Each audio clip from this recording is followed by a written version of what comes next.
Selamat petang, salam sejahtera. Terima kasih karena bersama dengan saya di Nazilin Unity Channel. Share video ini kepada semua orang yang tengah dalam dilema nak mengundi siapa dalam PRN akan datang ini.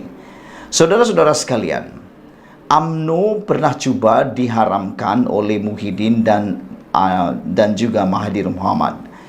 Jadi persoalan ialah, kalau ramai ahli UMNO pada ketika ini, khususnya di Kedah, yang cuba-cuba untuk mahu berada di atas pagar dan mahu pula menyokong Parti Bersatu Perikatan Nasional untuk menjadi kerajaan di sana, fikirkan betul-betul, beritahu mereka, share video ini, coba fikir begini, kenapa mereka nak undi parti yang cuba nak haramkan parti mereka? Dan kenyataannya ialah ketika Muhyiddin dan juga Mahathir mahu merancang nak mengharamkan UMNO ini, ialah ketika Bersatu menjadi kerajaan Pakatan Harapan, dan ketika itu Bersatu jadi kuat, mereka kuat cukup sokongan. Ketika itulah mereka merancang mahu mengharamkan UMNO. Ini adalah pendedahan Anwar Ibrahim sendiri, dipetik daripada BH Online. Anwar kata, dan saya pun kata, saya setuju dengan Anwar Ibrahim. Anwar Ibrahim kata, ketika mereka perlu UMNO, mereka sokong. Tapi ketika mereka tak perlu UMNO, tak pula diharamkan. Dan terbukti ketika Muhyiddin dalam bulan November dahulu perebutan kuasa berlaku, Muhyiddin terhege-hege nak minta bantuan, nak minta sokongan daripada UMNO dan Barisan Nasional. Lihatlah betapa mereka mementingkan diri sendiri. Ketika mereka nak sokongan UMNO, mereka mau pula menyelamatkan UMNO. Saya tak tahulah, kata Anwar Ibrahim, apa sebab rakyat nak pilih Bersatu dalam undi nanti. Saya nak beritahu orang UMNO yang goyang sekarang ini, sanggupkah kamu beri dukungan kepada parti yang berkuasa dan mahu mengharamkan parti keramat kamu, yaitu UMNO? Maukah kamu menyokong parti yang mahu mengharamkan parti Anda? Apakah jenis manusia yang boleh hianat amanah? Di mana dia marah Zahid pasal apa, kata Anwar? Sebab Zahid mengambil pendirian yang tegas kerana dia tahu sejarah ini. Sejarah apa? Sejarah di mana Muhyiddin dan juga Anwar Ibrahim nak haramkan UMNO. Jadi kalau dipikir betul-betul, Bersatu ataupun Muhyiddin juga Mahathir Mohamad hanya perlukan UMNO ketika perlu, tapi dah tak perlu mahu haramkan pula. Itu yang dikatakan oleh Anwar Ibrahim. Saudara-saudara sekalian, yang lebih penting lagi ialah, kalau dah jadi kerajaan nanti, sejauh mana Mahathir dan juga Muhyiddin akan menghargai UMNO dan orang-orang UMNO. Kalaulah UMNO itu diharamkan, mereka ni seperti kacang lubahkan kulit. Lebih kurang begitulah Anwar Ibrahim kata. Mereka lah yang diangkat. Mereka diangkat, Muhyiddin dan juga Mahathir diangkat menjadi orang politik yang terkenal di Malaysia. Menjadi Perdana Menteri Mahathir Mohamad, menjadi Timbalan Perdana Menteri Muhyiddin Yassin. Datang dari mana? Datang daripada parti UMNO. Lihat pada Anwar. Anwar kata, walaupun aku benci dengan UMNO waktu itu, berlawan dengan UMNO, tapi tak sampai nak mengharamkan UMNO. Itu sebabnya Anwar berjumpa dengan Muhyiddin Yassin. Pada waktu itu, kata Anwar Ibrahim, berlaku ketegangan, memang tegang. Anwar kata dia tidak setuju untuk Muhyiddin mengharamkan UMNO. Bahkan yang lebih luar biasa lagi, Anwar Ibrahim mendedahkan, bayangkan, Parti Amanah dan juga Parti DAP juga tidak mahu UMNO diharamkan.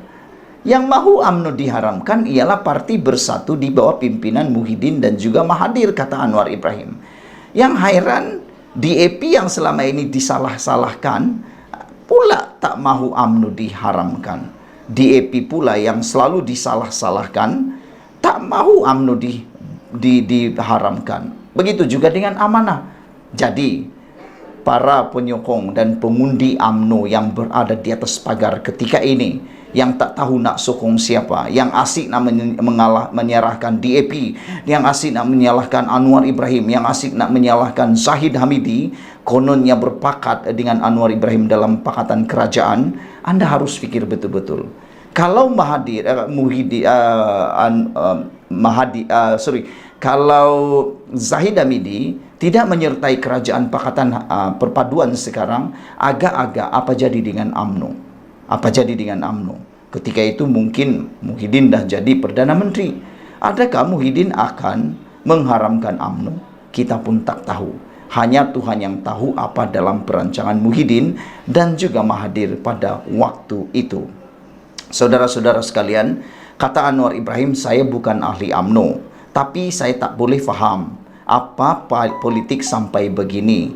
Beza pendapat dengan Dr. Zahid Hamidi tidak mengapa, kata Anwar Ibrahim. Nak kritik silakan, boleh. Tapi salah Zahid apa, kata Anwar Ibrahim? Kerana dia bersama dengan kerajaan perpaduan, salah dia apa? Salah apa bersama dengan kerajaan perpaduan? Konon kerana dia gadai prinsip kepada DAP. DAP tak pernah mahu UMNO nak diharamkan, tapi bersatu bersama Muhyiddin dan juga Mahathir Mohamad pernah merancang nak haramkan UMNO. Itu pengakuan dan pendedahan Anwar Ibrahim. Sehingga Anwar Ibrahim kata dia sendiri pergi ke rumah Muhyiddin untuk menghalang supaya Muhyiddin menghalang Muhyiddin mengharamkan UMNO pada ketika itu. Saya ke rumah Muhyiddin, kata Anwar Ibrahim, berlaku ketegangan, memang tegang. Saya lawan UMNO masa itu, tapi saya tak setuju haramkan UMNO, kata Anwar Ibrahim. Inilah sifat pemimpin yang kita mahu. Bukan kacang lupakan kulit. Pemimpin yang keji ialah pemimpin yang lupakan kulit.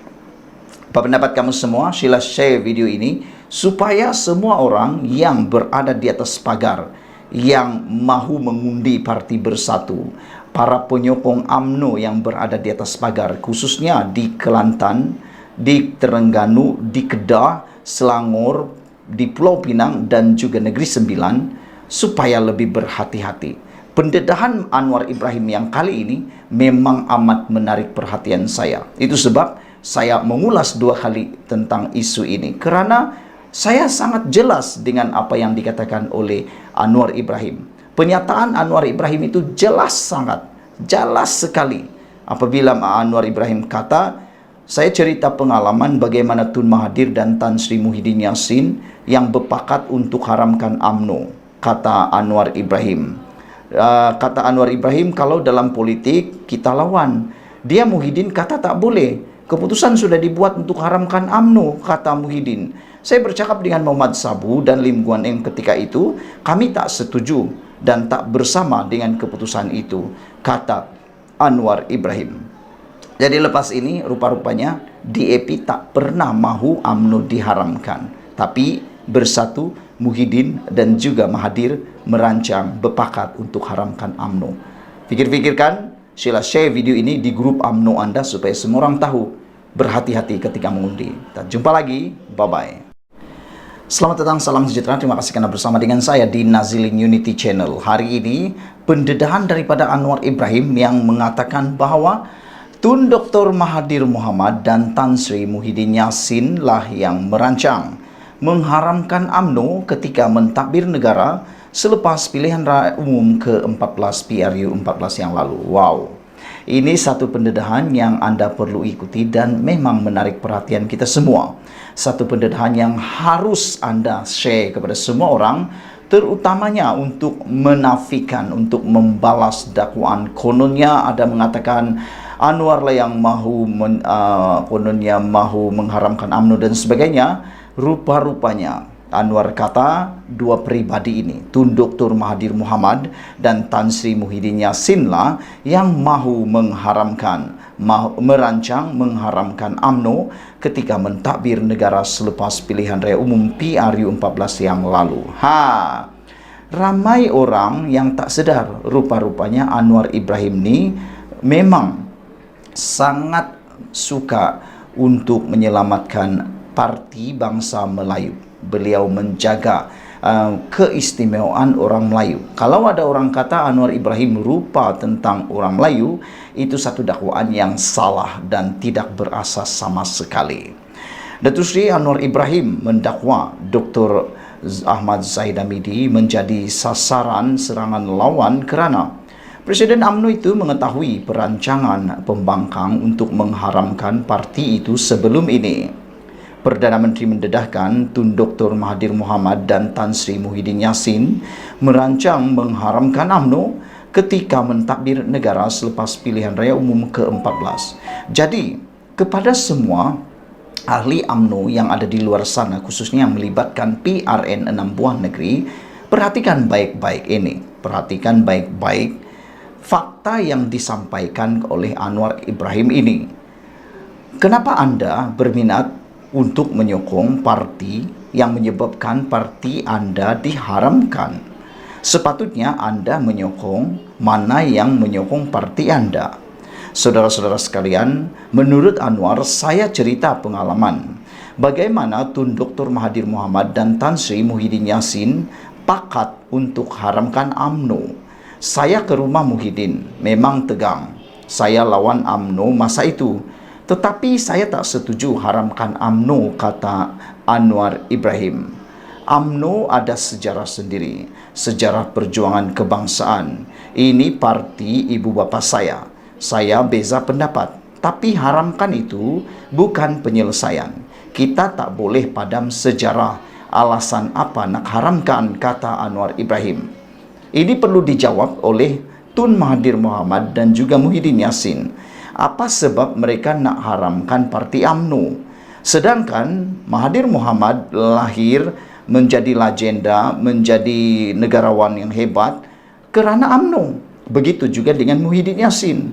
Tapi tak tahulah, ada pepatah mengatakan kacang lupakan kulit. Adakah Tun Mahathir Mohamad dan juga Muhyiddin Yassin seperti pepatah itu? Kacang lupakan kulit yang menaikkan mereka, yang menjadikan mereka luar biasa hebat kerana UMNO. Tapi Anwar kata, apa sebab UMNO nak diharamkan? Kalau dalam politik kita lawan dia. Muhyiddin kata tak boleh. Keputusan sudah dibuat untuk haramkan UMNO. Saya bercakap dengan Muhammad Sabu dan Lim Guan Eng ketika itu. Kami tak setuju dan tak bersama dalam keputusan itu, kata Anwar Ibrahim. Ini satu pendedahan yang saya tak pernah tahu. Saya berterus terang, saya tak pernah tahu. Tapi apabila Anwar Ibrahim menyatakan ini satu pendedahan yang pastinya mencungkil segala pemikiran kebijaksanaan kita.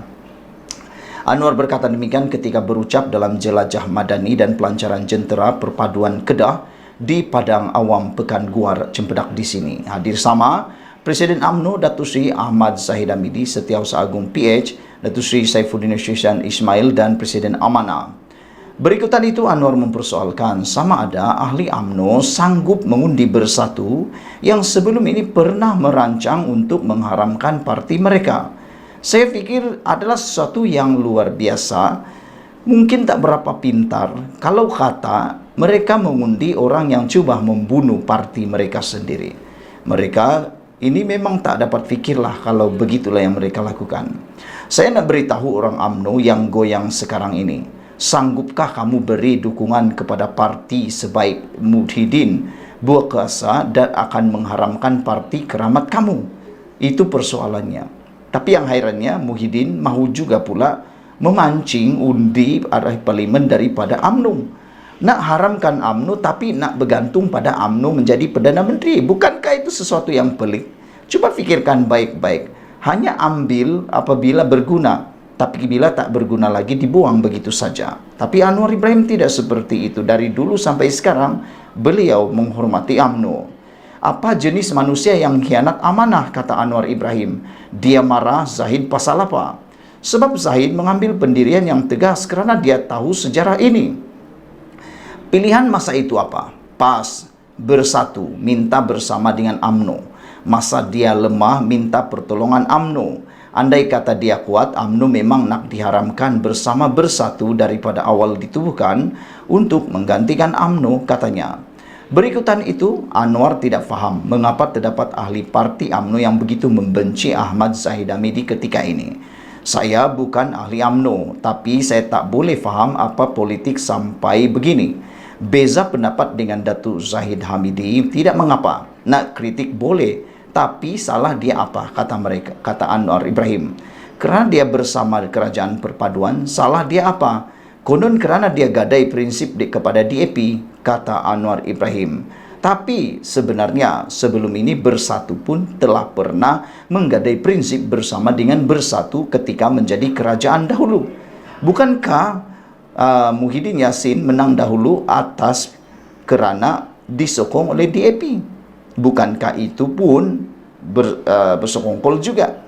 Dan yang lebih menarik lagi, ketika perlu bantuan UMNO, diterimalah UMNO sebaiknya. Tapi ketika tak perlu lagi UMNO dan ketika mereka jadi kuat, dibuanglah UMNO begitu saja, nak diharamkan pula.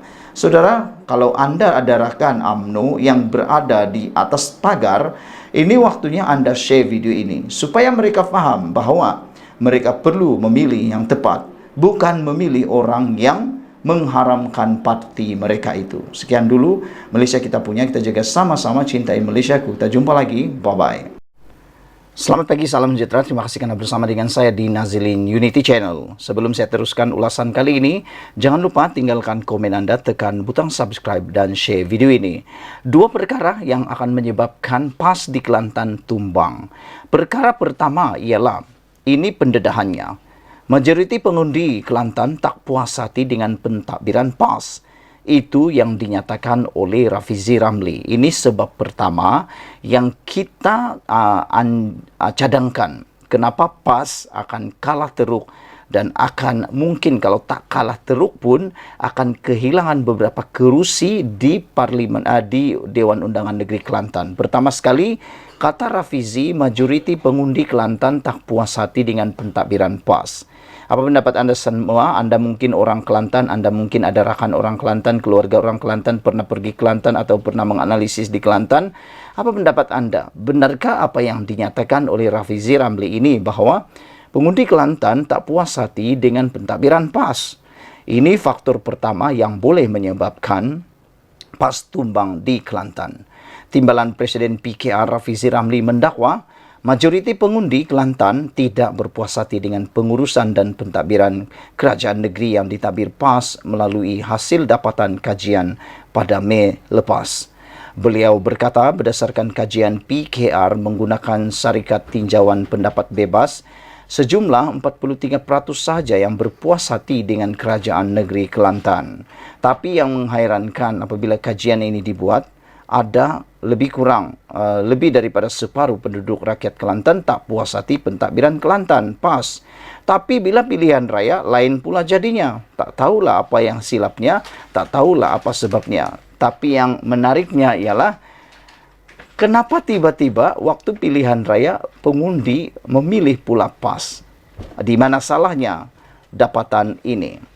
Setiap bulan kami mengukur penarafan tahap puas hati Perdana Menteri, Menteri, Kerajaan Persekutuan dan Kerajaan Negeri tiap-tiap bulan sejak Jun 2016. Jadi kami ada angka yang sangat panjang dan untuk tahun 2023 daripada Januari lagi memang ada penurunan dan peralihan dalam kalangan pengundi Kelantan. Kata beliau kepada pemerintah selepas menghadiri program Jelajah Madani Dewan Undangan Negeri Pasir Tumbuh di Kampung Parit Limbat di Kota Bahru hari ini. Mengulas lanjut, Rafizi yang juga pengarah pilihan raya PKR berkata, beliau yakin hasil kajian itu merupakan gambaran sebenar dilema yang sedang dihadapi pengundi di Kelantan. Mereka faham selepas 33 tahun Kelantan terbelakang dalam banyak perkara, dari segi pembangunan, membasmi kemiskinan dan infrastruktur asas, katanya. Beliau berkata, kini terpulang kepada PKR, UMNO dan Amanah untuk meyakinkan pengundi atas pagar bahawa mereka boleh meletakkan harapan kepada kerajaan perpaduan. Kami ada lebih kurang 4 minggu dari sekarang. Jadi insya-Allah tumpuan saya ialah untuk bekerjasama dengan pimpinan lapisan kedua dalam kerajaan perpaduan dan pimpinan di peringkat negeri untuk pastikan momentum kempen dan persediaan itu berlaku di segenap peringkat, sementara pimpinan paling kanan seperti Perdana Menteri, Timbalan Perdana Menteri menumpukan untuk membina gelombang rakyat melalui program besar, kata beliau lagi. Itu faktor pertama. yang boleh menyebabkan kerajaan PAS di Kelantan tumbang. Faktor yang kedua yang boleh menyebabkan kerajaan PAS tumbang ialah apabila masalah air boleh diselesaikan oleh kerajaan perpaduan.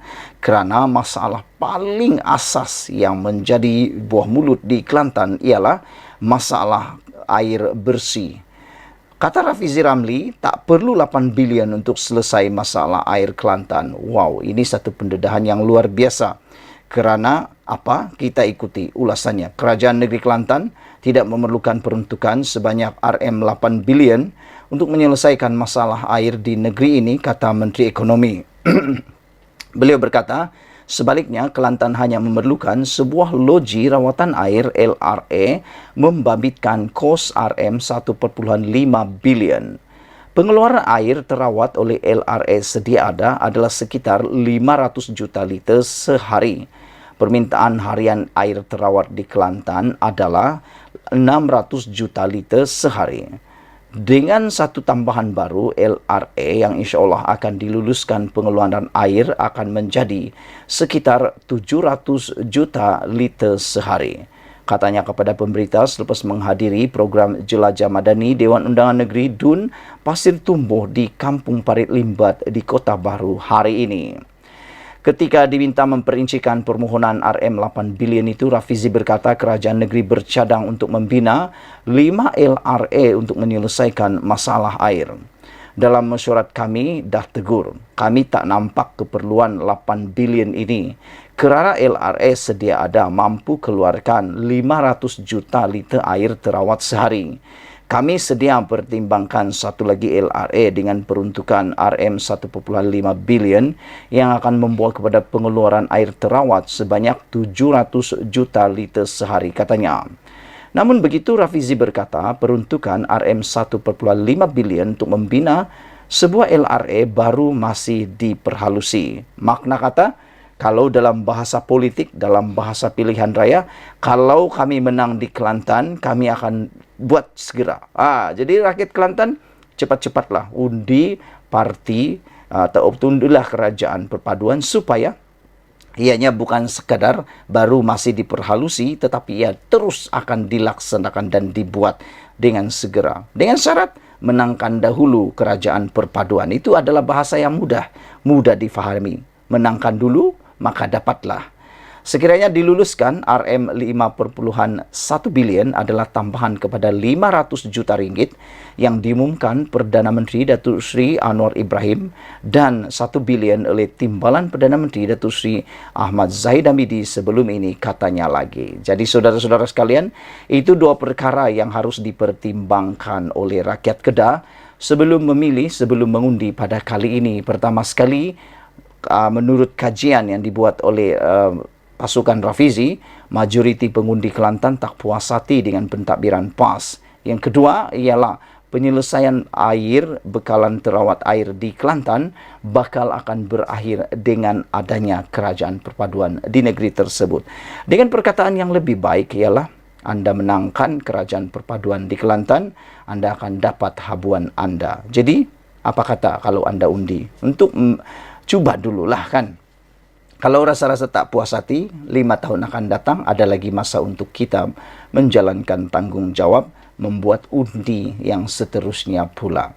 Kuasa ada di tangan atau di hujung jari anda. Pangkahlah dengan betul sebelum anda rasa terlambat dan kerugian. Kerana seperti Rafizi kata, Kelantan berada terbelakang berbanding dengan negeri-negeri yang lain. Ada kebenarannya, terpulang pada anda. Tekan butang subscribe, share video ini, kita jumpa lagi. Bye-bye.